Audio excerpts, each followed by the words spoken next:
installations and na wamo eye ho adwuma pa na Tabita clinic examine kan cho say we say eye prostate wo yade ana say diabetes ya for ne etro matena ye wo eye kumase eye chese odwane echre sofula alignment ono afro eye sofula interchange na wusane te se ne wo call eye patase no a alignment ono mo no ato ani electronic faso bon say Tabita clinic ye ohono prostate no say ojonso oti ya wom ojonso moje di echre ojonso ten kase jonso na kam na entimi ma eye Tabita clinic ne kan for the ama wo na diabetes wunyina say type 2 diabetes ye eye type 3 diabetes ye eye type 1 diabetes ringina womo eye ho adwuma ene ba no kidney ne liver ho nsensem a ene so oma bere ho pa wombehwe na enidaso asade ama wo no wasaso enya enidaso ebiewo ya Bolivia Enterprise for the Future Life Smart Food you say your food is your medicine is your food eye aduane a udi a ebiebie wuntiri no mo mogyere afusani ye pren kwatente na da sebo a ne paduana apobebem na apone bem sa no a etoda ya na nya duro eye waduane a wudi na ebesa oyade eno ntina ya Bolivia for the Future Life Smart Food abedwa so no na so wa seba clinic ye say ye expert e wo stroke ho ye nkosa stroke yade e ma won san kochia ye nkosa stroke yade e ma nante ho nkoye oden ye nkosa stroke yade e ma kasa kura wuntimi nkasa bi so wa seba clinic say stroke no dia ya obi a enfo ni nkyere ba bia say so wa seba clinic ya tena ye e wo Shim School Junction ne barekese ye de dro be kan e ma yade ni sini city bia na dware e de free ni padua ni mo e na ma mi abe say wie watena say water no so patrapa New Side Junction hono a medical catcher say bema ufri to panyende ne emfa nyinsenhye woda makachiro say yade no for the echema mi abe hono no bebo fibroid wo yi wa bra won fa sekan enka na etro stomach ulcer ene sickle cell yade no a epiafie bi mu a na madwoye mo say ye ntoyade eyinsuo ba ene ho nsensem ni nyina wo mo eye ho adwuma empo yade no yesi ato ama huhumu a ma mi abe say ne meto nchia no mfa drunkan no mfa mpa ye ntachi yade nte se de a ebedwane de free ne paduanum wo mo ene eta ye chi ma ye vemu a ewe baabi a wo bia ne yetimi aba na yaba besumwo me de ede na ya obo malibi aboga ewe mene Ekuabo achiwa Sompa etia amzafo enye brena fe nsam no brodo ntwe yenko ene yenko tutu na asrani abasanfo mo yedemo hyase ede afrim na so adwane obo na so gefie ma desia wo mo so me abato mpesu aso no akro no a ena ado ani chiro my Ghana na so gefie mu a wo ye pani kwanchefo a edom kese no woda wo no no ono abolo sai chi mensa bunsu na papai ena ode adesre ne nsusuye bi akwakoto MPP amanjoko mpenimfo ne mo se beye nen kofa watimi wakame ene wantwi emeto party no muntino enko srempenimfo se wo ma mandu anu duru bunu mu wo ma ye so ma bodwusem nwi eto adonko ye nyinara e wan pipi amanyoko no mu emra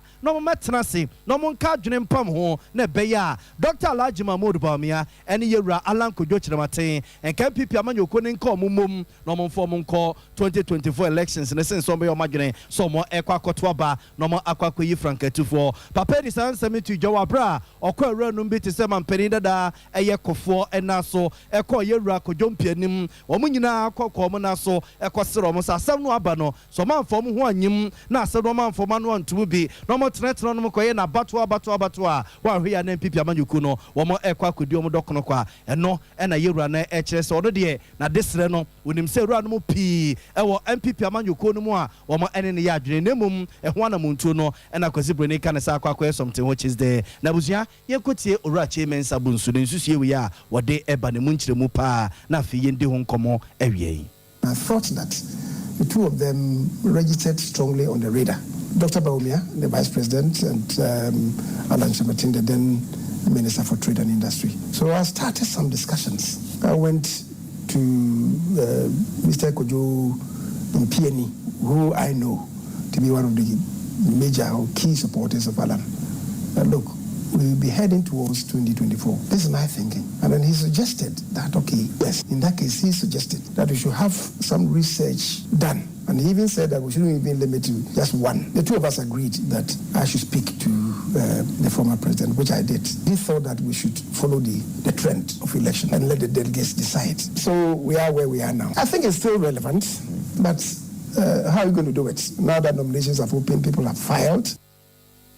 I was here. I am speaking here. I am speaking. Fema this or more. So me about to person. So no across noa. And na a dom kesia. Oh my God, I'm speaking. Fema move for do na yem pipi. Aman you come speaking for no. What da would man on insusia. What they eba say. Se beye. Nem kofa with Timmy wakame. And when you MPP party ni munteno. Ebe yan komonka. Dr. Alhaji Mahmoud Bawumia. And the yera Alan Kujichira Matimum. Sense on be o magine so mokwa kotwaba. Na edi with Timmy wakame. Aba party ni mo. Na papa insusia wo de be. And then I'm so Emma some perfume in some cheerful pens where Qatar Rante yes any young to one more not young quite run no who do be now so the young Kobusa would sense to see we one more esomuseni and I'm so I'm again your woman as we get female this year one more time I west about on Persiaswa waka MPP Mraswega for one more AU woman so Motayura Alan Kujochina Martin Echi Honorable Carlos Ahenkra and no my here do watch it no we are singing actually what the actually be so no on Honorable Carlos Ahenkra couldn't come on Kubusa sense here we are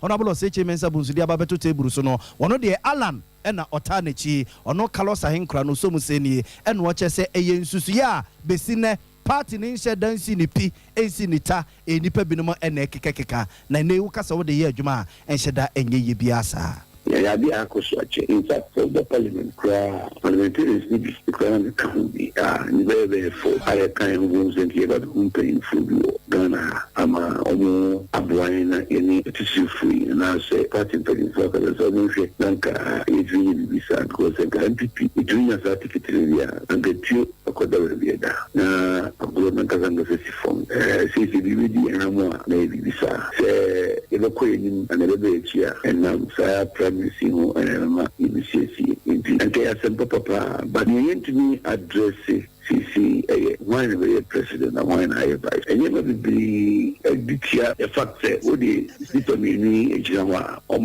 amoding initiative any and you must be the fact that they should not it is in the way we so to win she said ubia odia even capable of becoming a president but the fact of the matter is so we share in fear with the experience and the money now you Alan according to the vice president Leading and a vice president will be already vice 8 years. Because I have a vice view for another 8 years. Let him say. And a very days now will be so the first international exposure will be a teaching for what we have seen, pretty for what we have seen. One so the first Omu can be a far. Only Alan Bob Branners or only these also after this teaching. I read it on Sompa advice.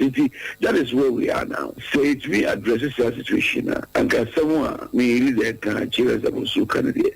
So then the guy is for Crackabadonia say and come back to me. This is a level bumpire, We say a very thing say you reach your cast walk who device that will be the first boy empire. Minimum, but we need baby out to Wabaco. And then they say, we show the one your mama, but only reading Koba. We have to check on Adina Benzo, says you are capture, what Wababa. Sana, PNC, Banon of the Casawichi, will be a Banon of the Casawichi. Triple party, no one will be able to. People will be now, no boom, say, why we know you and here. One another, yet the system no I work against you. Only the way policy here. I see pay. Say we when you so support you, we not say I'm not we could do one side. I can't be the first one. I say no the contest or the you feel. And the even me I was union especially. First time sir. The way I re-election here. Say Koban say we nimpi asemi ko ba everything say which we person who wana say onya mo dey dia pijane mo gina area fight system individually na on the catch which so na wunzi jina wa tacho mama ne hamu cry because yeah kind one cause aside and I say mama wunzi we belong I say ko ko say dey ya kokota kwa wa mo dey ni sa mama na mo ni bi ni sa vimna mo kura ni bi one yana akwa I was young Raswig or woman Raswig Fima this year or more Tema West about on Persia Honorable Carlos Ahenkra any attending cano or you be susua where ye MPP Raswig where in a nim say Alan Kujuchra Martin Campo and na owa wo boni chi dom e bontoa e de manuo enti sansusie we are majority leader honorable Seche Mensa Bunsu Kukruba ya 199 MPP amanyokum pedimfo ebinum naso eti se mampeni dada John Ajekum de wokufo yewura kodwom pie nimu a enwe atwamu na oye chief of staff e wo mampeni dada eye kofo epenso 199 wono nyina so e de nsusie ba se ebeya sa bato sem no wo mo enyimfrim na se beye ne nkotete MPP party no na enkofa nchichemu ema MPP party no muntino ebeya nka mo nka Dr. Alhaji Mahmoud Bawumia ene alanchramati mum enfo mo nko 2024 elections na yene honorable Carlos Ahenkura edi hu nkomo no na yenkwa oma no so na yene lawyer na obribu ahe enwe bi atwamu no ye twetwofo pani abedi echedi ma MPP amanyuku no wono so ayinanim se vice president Dr. Alhaji Mahmoud Bawumia wotanachi eboni chidom eye campaign edema no sansus ye we wamsuso muso museni nana yebemo hamu akwa abu area yi oh me joso me jimedi se ho ye onyame ba ye de radiase esusu honorable Seche Mensa Bunsu majority leader edi aba no me jimedi se etwa wasum na amanfo obusa se enka hwan na ebeye flag bearer na hwan ena aye running mate said you susu say omonka Dr. Alhaji Mahmoud Bawumia ene alanchramati mum enfomonko 2024 elections no enka hwan ene bedie nemu ena hwan akwa akodi nachi oh I mean some of these things ya persevere isusuya ba so Dr. Mahmoud Bawumia ene kwajo alanchramati ya kan wo mabom in principle ye na bia ya tiase free and son of Akobisa who will be the leader. You free back where Yakomienu. Young Yajitum. This is Jitum. Why not? Because then to me now, Cope. Eti, Umamia walk class or beton now they could get to me. Why not? Okoka, Dr. Bawumia, Lanchramati boom, not a day. Yeah, maybe I support it. Say to me now, yepe. Abuka was it gone and after how did you open go? So when we agreed in principle, you know, I got to start. Now, you probably use just I don't know what this I say, Yahoo, and Yawana, a baby coming, one at the hospital. Na nyama mi busa sa ne se ye ne honorable Carlos Ahenkura wo ye MP ma de so mo water ma West Abaton peso so edin komo owo Alan Camp wo mo so no efi se enke nsusu ye de papa nemum concern no ye se hwan na edi animu na hwan e na aba bedi akiri e na ma mi busa o because so ye hu se o campaign de ma vice president Dr. Alhaji Mahmoud Bawumia tira ma mi busa o se ye mfa ne se mu nyina ma gia to mu a hwan na ye flag bearer na hwan na ye running mate. Now, okay, say John one contract. Now, can Sana Bonfocano. Say John one contract. I guess where we don't get it. No, you need to bring the parties together. Then, depending on get to my you know, MPP, one more National Executive Committee and the National Council. It is the National Executive Committee and the National Council. I'm going to be determined. How they be determined, how they be actually. It is not the individual. MPP party, no, the National Executive Committee and the National Council. I know one more than it. But I would think Onkapa, Nana. Otemenka. Nana Pacho Meto Onkapa. The National Executive Committee and the National Council. I know one more than it. So to deal with not the independent one come with your art as then you go to the National Executive Committee and National Council. You have more. And then we determine. I voluntarily the Paracra Mienu, Bacobaka said, me may we, I'm a way. And I say, yes. So I was telling Uncle, and now we're in your way, now we're in your way. I'm a young Tribaco, near Comienu. Not young Tribaco. Baco said, Cabomon, is it feasible? Is it possible? Oh, yeah, it is feasible. Nababua, oh, yes, a babua. Nana, is it possible? Nana, is it possible? Says our Cassifo, we me no, Ubetima Koma boom, not Modomako 2024 elections. And ye say MPPD, Moya Cratch for Namusabonamodi democracy by Namodi Motuaba, we impose candidate on Moncrofono. Is it possible? Say MPP best Sawamonsa, now we impose candidate on your people.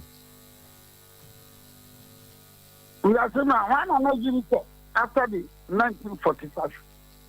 The second World War. One of the Berlin Wall, never Buddha. But the 1988 or 1989 to 90, Berlin Wall said Buddha. One of the USSR. USSR.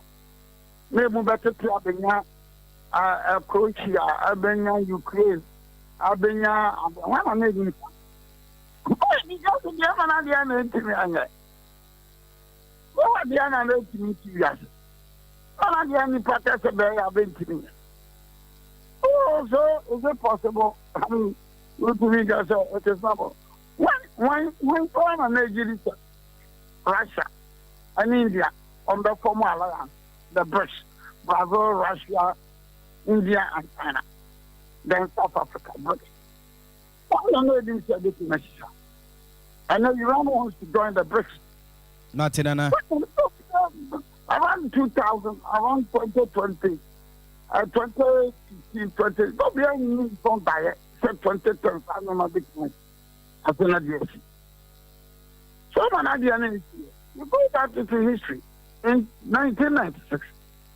I just go fuck off as the right name. Can I give you say you prefer the CP before making a bomb? But it's not possible. So we should not be in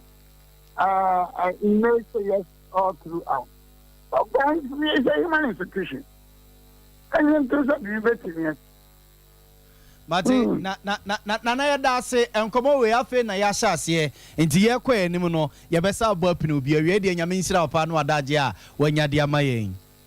Okay, all right. Yo, I was for no people him be atwam no ye twotwo for pani abedi ekire e de ma MPP amanyuko no deputy general secretary enei we nanim eye campaign dia ma vice president Dr. Alhaji Mahmoud Bawumia e no so asemi ono so na no atum bi na busuya ye de besim fensi ye tutu akwakochiri tutu kochiri kire ye besa akoso akwakodi nkomo bio.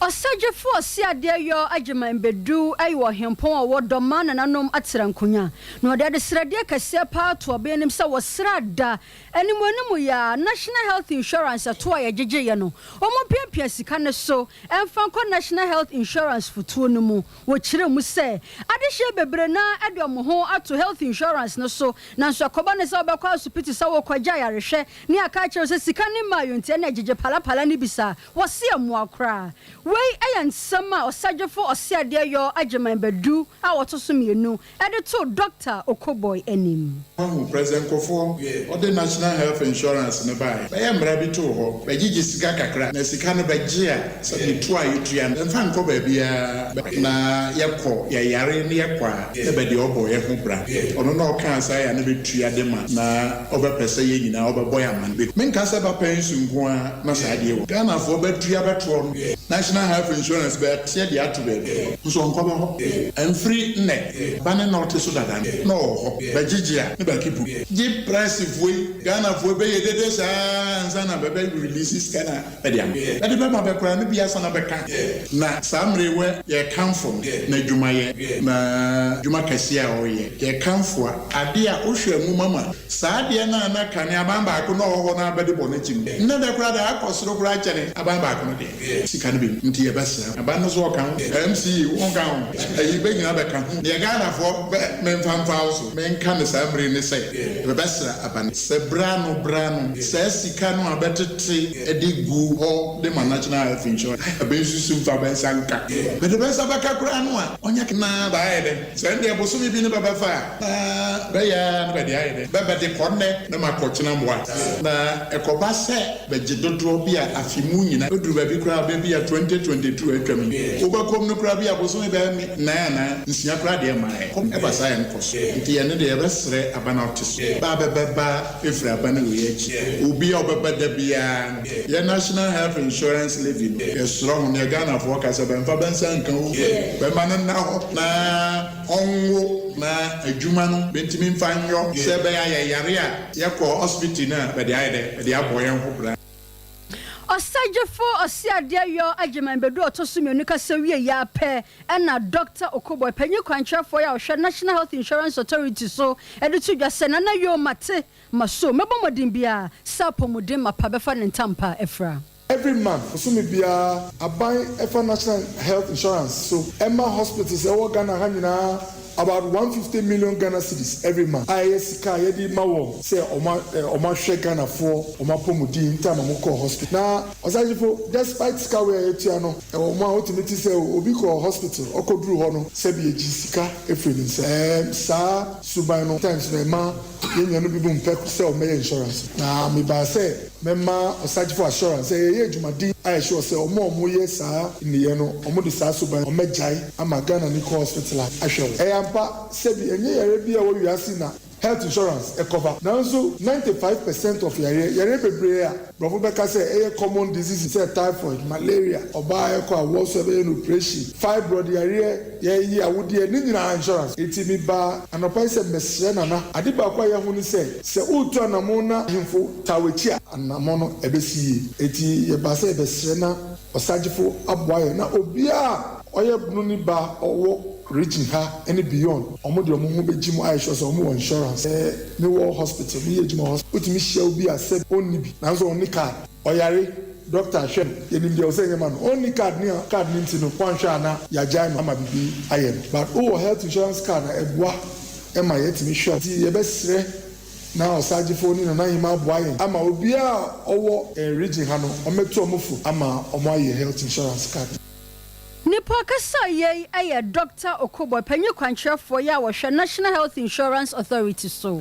Amuso yegusu aka mo se Sompa 93.1 FM ye wi prem timbre kase na nsa no bia wo bia na yegusu a ye de ema mo style bia no wadwenkyere eno nsusu obetimi de aba beka ho abra o kan wo ye social media platforms a wo do no nyina so o ko Facebook wa ha Sompa 93.1 FM, Facebook Sompa 93.1 FM, na YouTube Sompa TV Ghana, Sompa TV Ghana wadwenkyere no nsusu o de bia ho no mo a yegusu a ye beka se no mamo no ye bekenkan de amamo o tenka wo sunyane a aha Sompa 98.9 FM, Sompa 98.9 FM, and Enkransa, a Techiman, and then a Kentampo, and an Impotama who do Oko Sompa 90.7 FM, Susua, Casiano, and ye a Jigumanyas and Ketua Santamantama say, a Sompa 93.1 FM, yet also not yet the Mako Kumasi Metropolitan Assembly, one of my Atana Yenano, and Ambeka and so on. You didn't come over Fide Yaso, our Casiemo, Emma came in penning for the 2 years or more years, she say, so don't for your dome. Na kechemada bujemuje demo fusana yantetin kaboni bia etinifie wo mo edu monsa etoso sempragia no ene abobo ya afo no so obetu abobo ya anasa opragia pa na ye kan say the Central Business District of Kumasi wotimi edi awura hode na kemefo no montiase na kemi ne bia ne yeguno na nyade a eye adwuma enti kefri kina ekode enkomodo monsa etoso a kosibru ne beka na say omo beba ne enam so ma eba say no Sompa FM nsam 4 pence bedu kata remrantie ne say ade ba chechina de yemo akire ne ekoke mempenimfo honum ne ekobuso omo say eba so ana say bia o masesa wo ma dwena nti enam so ma me wofa sampanya wono ane Kumasi amanado Kumasi Metropolitan Assembly penimpa yene ne kokodi nkomobusa nse samwe eba so china na ana say nsachire bi enam kwamu a eba ne nsem a wode tu yene mu ne o se sinya yeboa na Kumasi ene Ghana ebe gina no eyedie kama ye hwe se de pragia for ye kwa mo faso de nam street mo need the traffic inconveniences no assembly no decide say no we be wo wa eni say o mo ye adwuma obi nka say wo ji wo mo adwuma afiri wo mo nsem dabi ba ye si mi abi wo wa eni say wo mo de efa nti ama areas bi say wodu awon gajansha wo de back home fifi I would run about Banisantas run about a funny so for life at the Port Junction, and I'm trying to run about at the Faku phone. When you have the 2 for the Quanasu of the Champion, Minano, a baby, them to say, Bomo Betra, about him. In the end, say, if you are there by 16 and the Besasi, the kind of MTTD. Road safety and the security agencies no class KMB and the leadership of therefore no a series of meetings and some way your chairman your transport department no any so committee on transport was because say o mo hwe eni ho dwuma to o no mo nya nketa ho enura I mean, say, who Casabi, to now being of transport, or the committee anymore. I say, almost be a better woman, some percent each night. You know, a trans as so. Be holding on until said then each night, no, a very short Nancy, I say, I pay you yet me there yet, ma'am. Bafina, me Baba, now you have said it, we coordinate sharing and then 16th, maybe I say by no development, although among communicate officially, ma'am, San Martin from many other sources, and the person be back to now. You resolve on a share test. The no Mushia, the rich and be quite sure if you had said they can the best say. Yes, I'm sure they will be a to their correlated to the mouth. And just say about the BBI come. I was going to weigh a Kumase Metropolitan Assembly Penimpa, Yura Sompa, and not yet in Canoa, or Bobon Semso, a ditch in Zizie, or don't for Yadumechano, Inyan Chassie, and Yedmugusua, Edi Dinkomo, Tricycle Riders Association for no, Edwomon Sam Kotu woman, and Penivopio Mo Chaka woman, Edwomon Samaka Kotu womanimoa, or Mugusu Sagene, Ebusibus Abrewa, na Ebia Chinano, na Anquanco Chassie to Senie, Womo isi a canon, Yenidi actually, they prefer to be an young fan coming. Kumasi race course, a dreadful phone and the Cocoboco, Mom Penny for radio message in a year. Send Penny phone by your bridge and I say, a free now quite dear, one more to one empty a beam. And Anna pay your honor first, I would have fear near my shadow, you could do honomono. Nakia, tracky be a son chinning, at the near between a bridge in the Museo Sungrum, you need the phone Casaya, I'm a modern Samka Krama insane. Nika yi e fence bridge na asay no ye ba enfie mienu nie race course bridge bra ye ba enfie mienu nie mu to ye lu se mu ye bebi ama ye wa pata e wo bode ya wa pata no wo ye se wo bepa bibi am se mu apata no mo ntwen ye be ma mu baabi mu apata mo ntwen bra ye tu ye te se ne ye tu banche ye de amika ba ye be da ha na wo twe a ye peda bre ni nyina echi anya hwe se mu ye ne ye na ama ye ya fa ne sa bridge ya ka ho asama ka ya kan wasa ma ka when ya me amfefie no owu ya ka kofa sa fufuro ba Ghana dem bia just chini ka eba enchini ka walo do eba omu se bedu 5:30 se na ade achi ampesa me kan se empanyimfo no ntwe ni mbehwe papa ke me boss ya kan de bia obe she ebo de bia wo she ebo tati so mu twa anopa awia na nwumre akwa no nya wuti praga ni ba poso ukwa du fie na ho na nyina ya wo ya so mu a wuntimi nya hwe wo da ho haja ti se bridge na da wanyana na mi shakete akata mu akata ana na bridge da ho enti se no enya me anka na ya biri nipa kana muli ama nipa bira ya sira mo madawro ma ya bridge no ana so de takiti ne de ana efiri na kwa bridge no omo nko ho am takiti ne ya ntwa biem.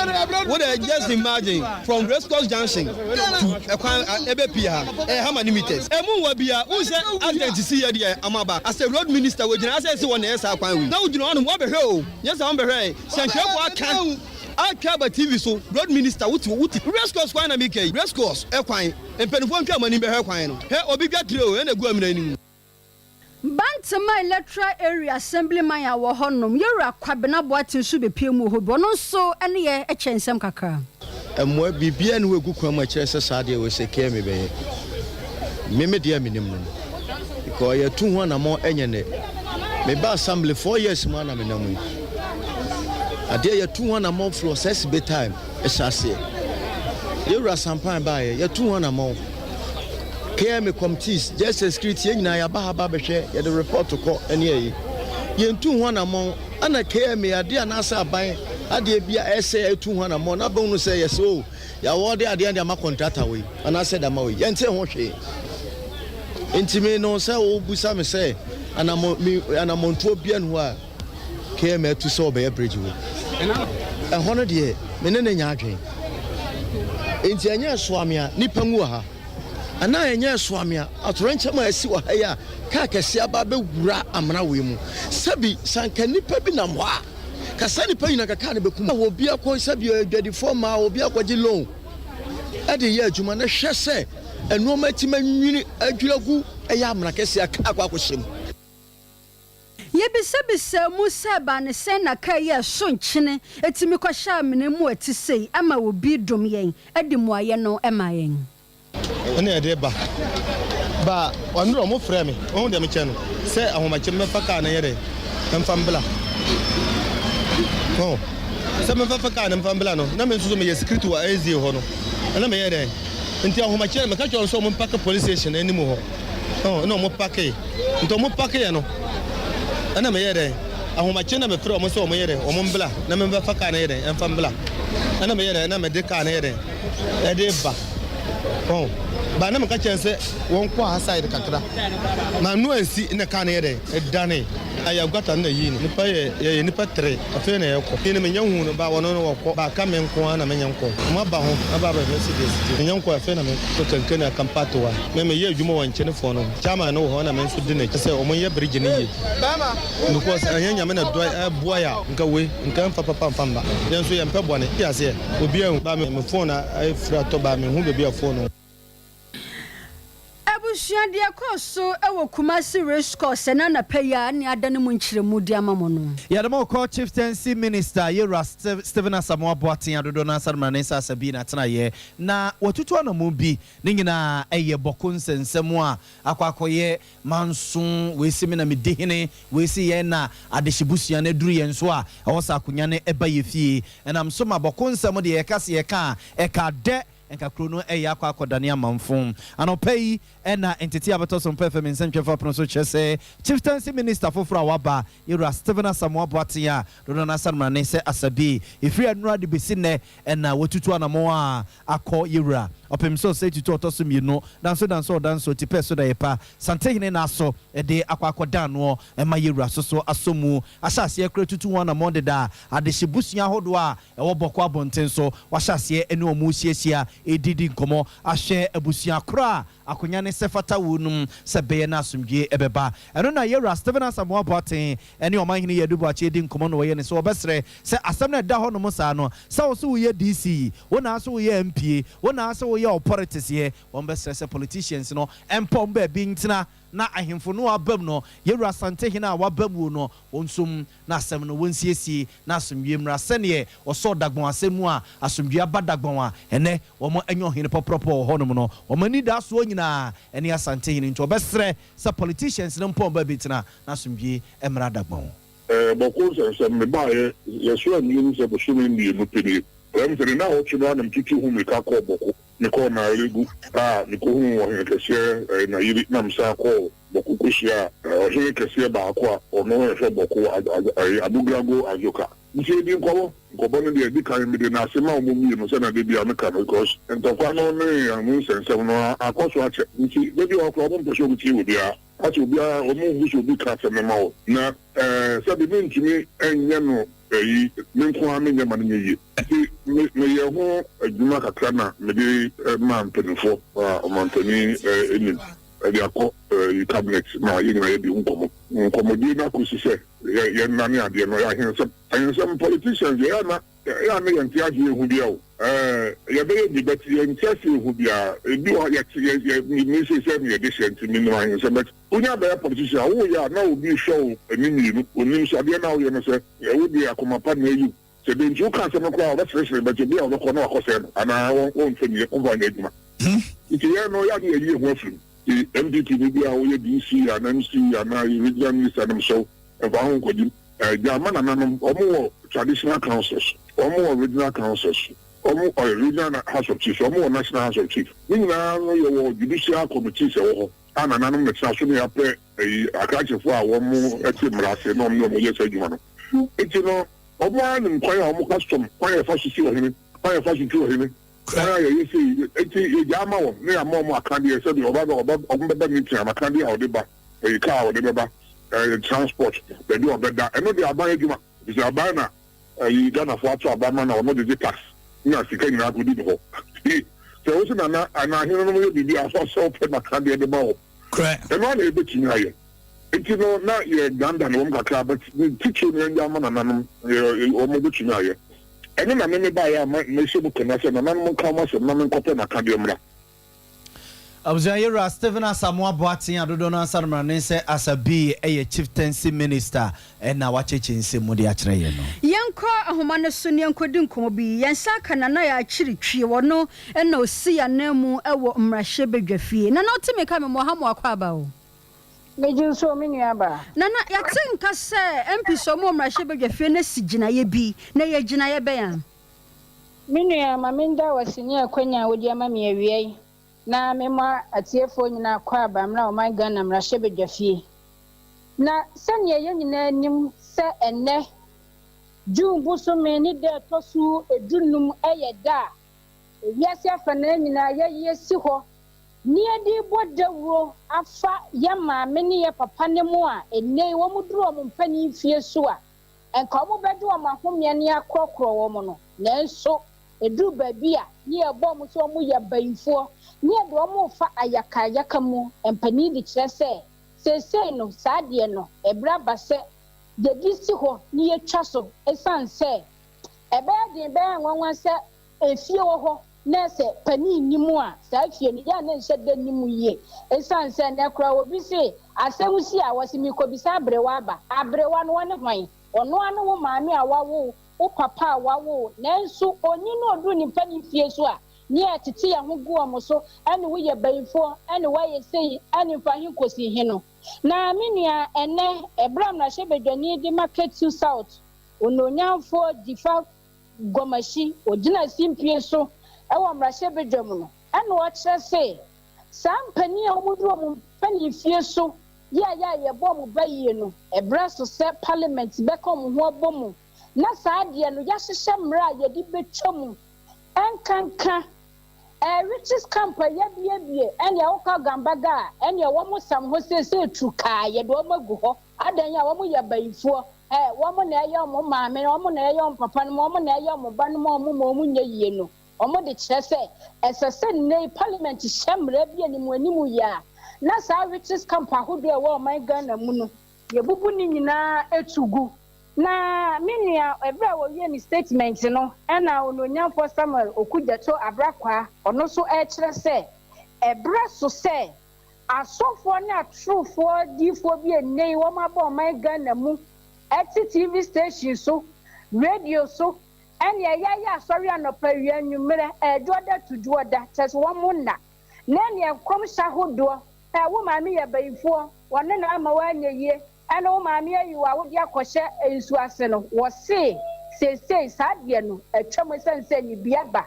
enunti no enei esese sa asofo ni nyina ye ka kire mo se bra so se wo yo asofo no hye nkomo a ye papa enye nkomo a nei wo be hye dia to obi maame anane papa so se oye bainfo nti se ubisa ya se ya Really, adi amrashe bedwa no eye ewo mrashe bedwa si mo nana wa ya adi na mi bisa se o ma sheda poti bi o mekwa ko dwiridwiri sa witches camp egu ana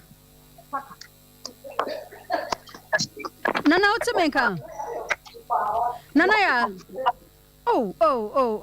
nana yento aso yensa kana yebesa nkwanche yeto aso na yedemo afiri abato komisan we kra de yedemo afiri mrase wejefiem ni akwa abato komisan mpenimfo atena yemom na abato komisan mpenimfo atena ye na yedemo ekono na Dr. Kwafari Jan mo beka hye ne nso a enwe bi atwamu o my God abato komisan no na yepane kwanchefa wodano ene na edwumadi ekese bi akoso e University of Ghana Legon ama wodomaton safre ne seja wakwa enimdifo na abato komisan atena ye mebi atwamu wono ene na dano no omo edi nkomo de afa abato ho wonfo nim de emetachiri na nkomo no nyina na akwakoye enei abefo kwantempo nim de kwa so edi ye bibia abato komisan mpenimfo so ye omadwene se elections aye kwa akoto ye to no 2020 ye to no 2016 nyina no na akwakoye abefo kwantempo nim de kwa so ye kwasibro ne kan se technology eno a ena ne ye di rewre mu ade ekenke abano a eno na Dr. Kwafari Jan de nsusuye bi e ma abato komisan mpenimfo mo no mu se omo de abefo no ekwakoye abato na hwem ye de ato aba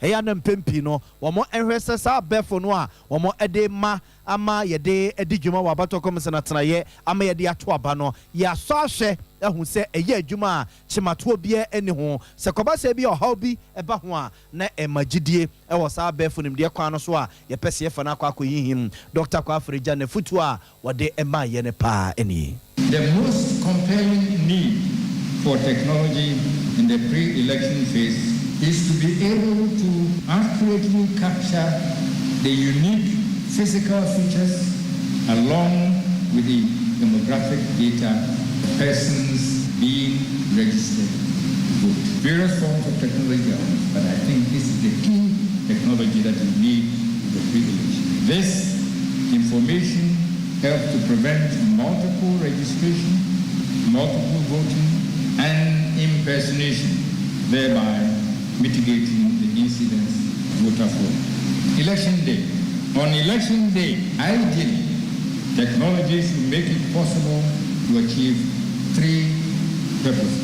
One, to use data collected during registration to confirm that a prospective voter is the same person who registered to vote. Two, to keep a record of the time each voter was verified to vote. And three, to send the results of tabulation to tabulation centers in real time. Ideally, this is the configuration that we need election. Now, the post-election, the most important activity in the post-election phase is the tabulation or collation of the votes obtained by the candidates. I was your Dr. Kwafarijan and Yetin King. Yantua so nianko epoya mantemu. Mesni bia wo frɛ no acheman sampanyufo wo honom e kyerɛ sɛ emprewanyin sen emmene wo mo se afi bia sankontabo ne ba wo da mufua 2021 no mo da first 2022 ana nyankopɔn afafie no mo trebeda second no krampo eye ne gisam kase pa ede ma wo monam so amadwumakuo bia enhye aban se frɛ no Arc Development Organization ya brochire ko UNICEF en wo monsa ehyasie abayagu kansie dwumade sunku bi kra e de amom so mo de betete maya ne memo mesi so se ba no mprewanyinsa ho a wonom ebetwe mo ho e de afiri ho Yera Emmanuel Kwafuminta ono na epanyi kwankyerefo ya woda se eku enhya abayase ono ene woni ye kasa ne omutiri mu popote ya wo mo de sa go kansia betintim ho no wo kyere mu e kyere yensei. In schools that they came to participate in the cross-elect campaign, and God Almighty God, today that they have given us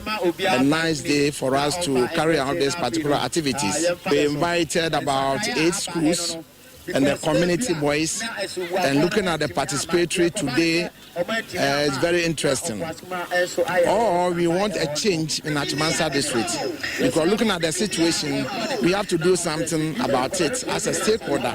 So today we collaborate with Ghana Education Service, the GES, the police unit, the DSASAMO, and they all supported us in this. The chiefs and the elder Asano member, they help us to organize this particular event. Yera Emmanuel Kwafuminta wono na yepanyi kwankyerefo ya woda Arc Development Organization no ano bole bo akansie no asene ne maya no ene mema no bi nso twetwe nkomo no mu kyere mu se wo mo de subuoni ni na ebo mawofo. When parents broke up, so the child would go out and walking on the street. If a boy call her and he say he love her and he will buy all the things for her, then she will understand for the boy, because the Okada boys think they have money, so they can take any girl for their girls too. Is to go to school and get proper education. The American teenage pregnancy when said I was so biasha and Corabia Musu ye. Now Omonia Dachi Papa Emma Omohu. Now and yes, boy be hona. Not like what's in a pen or a swamano. Obi once I the 40 Fisabia, Nimami Obenes Kama na Fakoto Padino, only Bintino, or sell ya day, Okoye and Mamasem. Not the other, Odinyeska. Sometimes force me be fear for if say drawing me no one pick us some cote diania or moon show no major or no money number sabasa. And since the boys now ban see the chief of men who all my friends say in Tina American said I will for moment share man see because Omupia Bontia Ombako Shemusa Montumon check in Amada. Drawing your mountain fee. Now say even post all my mini car. Uma miniska o se unyan to wase man obi o ani mama ka se oniska kra no man pressure and out there anytime bia uniska nti e man bo fu kra no akwa bonti nti o se unyan to wase man ya wo for. Teenage pregnancy is not good for adults. Please let's avoid teenage pregnancy. Nakasa Womo se anya so masena ye omudeo na mmom eye bibi ntie womo wie ya nso ena mrante wono omasisu no enso ne ye kyensam kakra.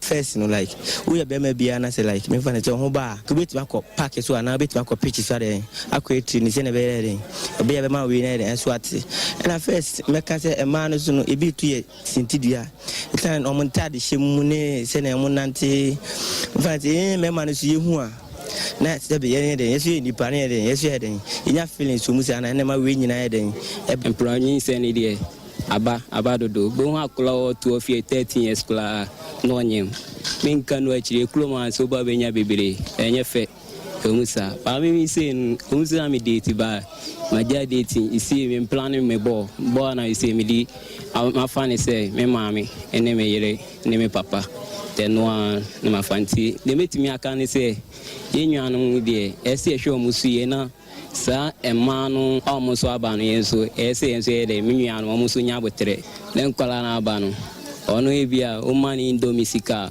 obetimi anya ne na bafie na mpenifo no ndo omu manum abai to yo no betwu wadi ntina amampre wanyi se na yede aba Sese de wukopie mu ewo achimansamansin ni mu a enkwala mu ko twere bi yisi no emu benko no pe enanyim na kyese ensakraye eba empuntuo so eba ma Stephania amisa wono eneba girl child education a wono na hweso ewo mansin ni mu de to yanum se wo kadafo na nyenye mema no enetinsem ni bia yi. At first, the rate of teenage pregnancy in our district was very high, but due to this intervention, the rate has reduced. So we are praying that the message that we have sent across, the children will inculcate so that it will help them to abstain from sex, to reduce teenage pregnancy, and then to help them in their education. Last year, I had 10, and this year, if I'm not afraid, around 8 or 9, I will record. Even we have those in Form 2. Even if the Form 2 are very high, about 12 in the district, those who are in Form 2. So automatically, when during the BC, I'm sure we will record about 8 or 9. That I'm sure we will record them. It's lack of parental care. The parents don't care about their girl child. Even during their menses, the girls have to fight for their sanitary pad.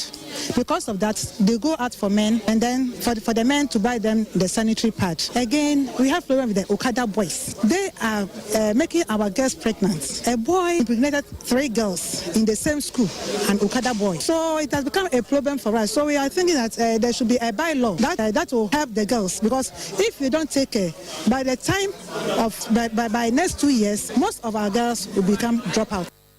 Ma Stephania amisa brikra wono ene wo hwe girl child education so ewo achimansamansin no mu abuzia ye nyina we so na ye na ye ho kakra mra ye ba pi akechire de be pi mo so Sesia Ghana had the open internet papa eye smooth eye fast bemo wa ye dia we bia with speed dia eye Cloud Ghana internet and phone ne baby a wo share say a new site and a rural area Cloud Ghana chow internet ni tuma said demo any entertain ko na ni speed ne so de wo ne saso da say jumem efie ana baby a wo here internet bia de and no ane Cloud Ghana internet sa santa memu hanko na wo dia wuni how kra Cloud Ghana na Ghana ha or providing internet connectivity and twitchini muntwitwensi a dem say smooth dia wodi ebia a content term so dem out say Wi-Fi and now hotspot deployment CCTV camera installation IPVT installation net surveillance digital security locks and web hosting there Cloud Ghana internet service in Kwana and Uhamo and phone ho ne baby a wo Cloud Ghana e tuma say wo dem any speed ne there as soon as so as bimba Ghana had that simple Wunya how bia. You provided 24-hour support. Demau, Yamrantiano, Wofreya, near Drew Hodadada. Or how bia Sanya Tibia. Your son know the amount. What to me cost the internet net did you media bia woody bia. Ope a chakwaya, top high, opposite Love FM. Yene Kwama Rural Bank, never dime bakum. Frame Mr. Internet was 0202 699 110. And now 0244 601933. Ube to me so send a mail was support@cloudghana.com. Cloud Ghana Internet. The future can't wait. Yako Morocco, Pasamianka, Abusia, for passports. Morocco under 23 Olympic qualifier championship. And on Adus Wono, African origin travel and sports tourism. And a 2 million krano. And also know what track record enough. Yako Morocco, African origin travel and sports tourism say. Bra, na onyan shishedi in Amfamau. 20th June, Ekwasi 15 July 2023. Yako Siam, Aquasia Kukansia Kasia pa football. Ya Ekwasu Morocco, Rabat no. Frenatia Bibiki Tuabi Sesia. Na Yansha visa application. Any holiday processes no ase. Kaisa a sports tourism package. Ya visa application support, visa fee, accommodation, transportation. Any wo flight in na. Wopasa wutu kwan so ekwa man etise Colombia and Nicaragua, Belize, afe UK, France, Germany, Italy, Spain. Say ya tour announce so said DA. Flower 0544 322 111 0544 322 112 and 0544 347 003. African origin travel and sports tourism. Zedianoma, Yadu Betufa Sompa FM. Sompa, Sompa, Sompa, Sompa, Sompa. Abusia sama makwa baby eba Sompa 93.1 FM. So yere aseda ma cloud internet Ghana you say open internet papa e born da form e fast na reliable em breaky semwa cloud internet ne de honsam nyina e kwakodan wunum on be fix wifi na ma na hotspot no nyina wo ma ayeye e dia ma CCTV camera installation so mo ye nyina bi ye wo tech top high abrosan no akuma my rural bank wo mu no e hwa e na wo mo e wo opposite Love FM for 0244 601933 0244 601933 nenu mo eni nkomo and na Tabita Clinic so no ye say ye wo Sofly alignment on wa fro Sofly interchange no a usane te se ne wo be kopatase no otu ani show bunkum so a abrosan fefefe kama ho and Tabita Clinic yo yes diabetes and I say prostate mo ya de and ko be bia be ma Johnson ti ya wom be ma Johnson ten kasa Johnson akam na ntimi ma be ma Johnson na mo janum edidi akira prostate and e bon kai no tutu amerikai na fo ne e kire Tabita Clinic na yen show e ba diabetes so a say type 1 type 2 and a type 3 nina wama eye ho adwuma da bia me kasa branch wodi 40 45 50 ho no mo kwa prostate ndie mo ni nko ho pa and a bad liver num and kidney so a edu baby a kidney transplant and na gisa wo yenom ne ade abandi da so yasa fa ho adwuma nyina e kodan Tabita Clinic na yenye ho adwuma enfama me see o Sofly alignment wo fro Sofly interchange no na asa wo ko patase no ubonkum so sa ye wo hono mo en kra ye wo Madina en na Takrade and Sunyan so your ho for 0260196219 0260196219 ya Bolivia at the Future Life Smart Food abegwa so you see your food is your medicine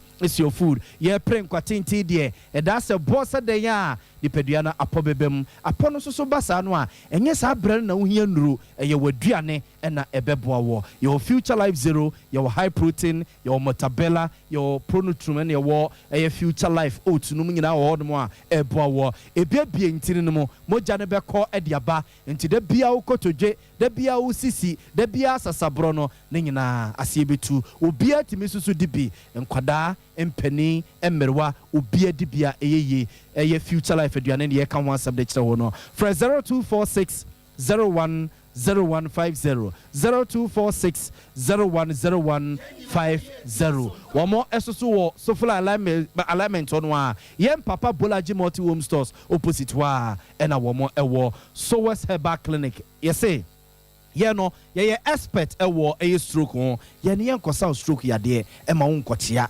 yenkosa stroke yade ma kasa ho nkoye de ma yenkosa stroke yade ma wo ntimi ennante ye saw stroke yade no ama wasa si udada mu biewa obetene obetimi akasa obetima ye obi bia kane na we ye no we Sowes Herbal Clinic wasem de ye ka de kire wo no eno echi fibroid ye tutu ase liver yade nyina ye ho adwuma oba ne be ma mo pa wo so no ye tenete na be ma sebe producer wo so no ho bantam no o mo ye ho adwuma pa de ma ye Oshim School Junction na Barakese 0243 282629 0243 282629 na yakoma mi abe ho no mawie na yakọ amoabo ayen sickle cell yade no a epiefia na akwakoye benabo na akwakoye sun yese ye ntoyade o ye nsuo ba na ni da so nyina asa no ma mi abe se bra na ne metontia na obekire se eduro ho empo yade ne yese ato ama hunhumu a ma mi abe se fo ho adwuma beda no na onye emfa ema o wotano so apatrapa New Site Junction wa and no ending come 0243 3453 92 0243 3453 92 was say stomach ulcer num wasa etro hernia we you abra one fa second ka wo and oba ubu nsa ncc so about 2 days 3 days na etwa na nyina wo ye ho adwuma ma me abe ho asem ene ye ka ede ekyeremabusua ye gina we so na wie yi ensamo e boabo no ye de brem no ye de mosi ya sorry amo hene ababetena se bidi edi nana ya abo amali bi abo gawie mene ekua bo achewa sempaetia asante abo benefit ensem for penny kuku avrenike jado akosia somoa ya grace num ene boy chido ma be bia wo bia no eti ba ye be somo ya damase ama mwini tie ne ya do Sompa